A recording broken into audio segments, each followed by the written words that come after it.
সবচেয়ে বড় অপরাধ কি জানেন ম্যাডাম? গরিব হয়ে জন্মানো।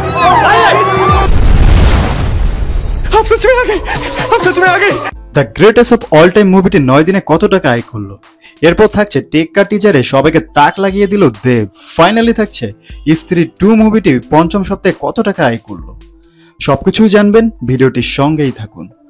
শুরুতেই থাকছে Vijay Thalapathy the greatest of all time মুভিটির 9 দিনে কত টাকা আয় করলো। মুভিটি 9 দিনে ইনকাম করেছে ওয়ার্ল্ড ওয়াইড গ্রোস কালেকশন 354 কোটি টাকা। এবার আসছি দেবের কাছে। সম্প্রতি মুক্তি পেয়েছে দেবের টেক্কা মুভির টিজার, যা দেখে সবাই দেবের প্রশংসায় ভাসছে। ফাইনালি থাকছে স্ত্রী 2 মুভিটি 5ম সপ্তাহে কত টাকা আয় করলো। স্ত্রী 2 মুভিটি 5ম সপ্তাহে আয় করেছে ওয়ার্ল্ড ওয়াইড গ্রোস কালেকশন 756 কোটি টাকা। সো ভিউয়ার্স, এখানে কোন মুভিটি নিয়ে আপনারা বেশি এক্সাইটেড অবশ্যই কমেন্ট করে জানাবেন। আর এরকম মিডিয়া জগতের নিত্য নতুন আপডেট পেতে আমাদের চ্যানেলটি সাবস্ক্রাইব করে সঙ্গেই থাকবেন। ধন্যবাদ।